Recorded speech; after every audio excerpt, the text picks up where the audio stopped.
today's message is to love yourselves throughout it all. I know it can be really hard, and sometimes you can even think, why do I need to love myself, right? Like when you're busy with your work, you're thinking about all these other things, you sort of forget yourself throughout it all. And it's good to have goals. It's good to have things that you are striving towards, but if it's not coming from a place of genuine love for yourself, it might be a bit misguided. Let me explain. This kind of ties into the previous message that I spoke about last week as well, about how a lot of my motivations were tied to external sources, and I was striving towards something. I had goals. I was motivated. I was working towards them every single day, and it felt like nothing could stop me. Really, I was so motivated, but for the wrong reasons. And when I tried to shift this inside of me, when I first noticed that there was this thing that happened with my uncle, and it's a pretty monumental story in my life, and I would like to share that. He told me that, Tanishka, you've always been doing this for years and years and years. You've been trying to get on top of a mountain. You've been trying your best to get to the top, and once you get to the top, you don't rest. You just look at the next mountain peak in front of you, and in the process you forget to dip your feet in the water in the river. You forget to stop and quite literally smell the roses. And when he told me that, it felt like a huge attack, because I felt like I was trying to accomplish something, and it felt like he's asking me to slow down. And I didn't want to slow down. He was right. I did want to go from one peak to the other without stopping in between for anything, not even a little break. And it took me a couple years to understand exactly what he meant. I think it took me 2 to 3 years of first getting angry at what he said, arguing with him, having a fight, then thinking about it, thinking a bit more, and then realizing that he was right. He was right. And then thinking, well, what am I supposed to do about this now? I mean, if I'm not striving towards something outside of me, then what am I even striving for? And then the question came, what is it that you want to do, right? And I thought about it a lot. And I couldn't hear an answer. Like, there was nothing inside of me that was loud enough to be heard, because the external voices were so loud that my own voice was dampened. And yeah, it took a lot of unlearning and trying to forget and counteracting everything that other people had put in my mind, that I knowingly or unknowingly took in and made believe to be my own. But I very quickly learned that that wasn't the case. It wasn't my own, and I had to let those things go. So it wasn't easy, but I wanted to let go of those things. I didn't want to hold on to them anymore. So thus began my very long process of, whenever I thought something about myself, that, oh, this is just the way I am. Like, I'm Tanishka and I just do things this way all the time, or I can't do these things, or I can only do these things. And it was like, no,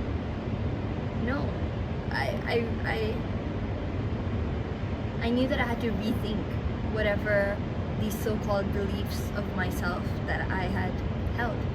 And through the process, I felt like I uncovered layers and layers and layers, and I'm somewhere close to the center. I feel quite close. And then I stopped.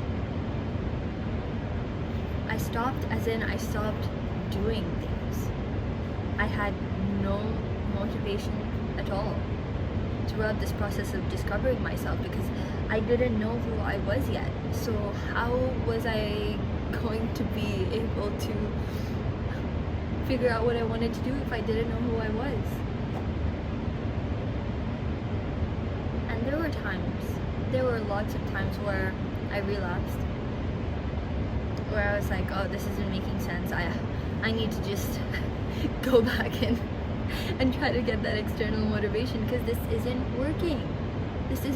Like, if outside sources aren't motivating me, then what is?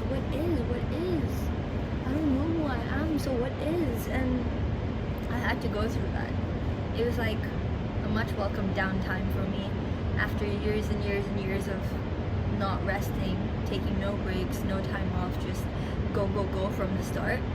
And I know you might be thinking, oh, you're still so young, and like, how are you talking about these things as if you've lived like 50 years?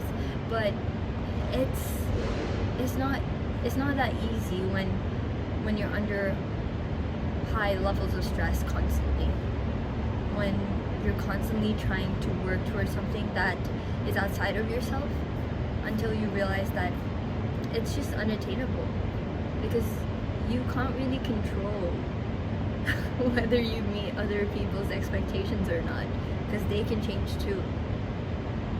But what you can control is how much you love yourself. And I'll be very honest, it took me a long time to get here. But the first step was when I had a breakthrough, revelatory discovery that for the first time in my life, I felt like what it would have been like to have me as my own best friend. Really. Because ever since we were kids, we're always taught like, oh, go make friends, talk to your friends. They're really strong connections that you will build throughout your life, and it's true. And I'm blessed to have amazing friends. But the day that I thought of myself and I thought that I am my own best friend, everything changed. Everything changed, because I started genuinely wanting the best for me. And the best for me in terms of what it is that I wanted. And the more I kept treating myself like I would my best friend, the more I catered to my needs, the more I was there for myself when I needed me to be, and I could sit with myself through all the heavy things that I was feeling, things started shifting. Slowly, I started figuring out the things that I really like to do. Slowly, I started understanding, okay, these are things that set me apart, because I could see myself clearly for the first time. I could see myself from my own perspective for the first time. And I didn't have to rely on anyone else telling me whether I was doing something right or whether they liked what I was doing, because it wasn't about them. It was never about them. It was always about me loving myself the most that I could. That's it. It's really not about anything else. And if people are trying to make it complicated for you and try to give you all these different ways to live your life and this advice and read this book, it's just learn to love yourself, right? And I know that Justin Bieber sang about it, right? You should go and love yourself. Yeah, but people don't really tell you how to love yourself, or when you think, oh, just love yourself, it's so vague and directionless. But it means listening to yourself. It means that when you want to drink water, you get a glass of water and you drink it.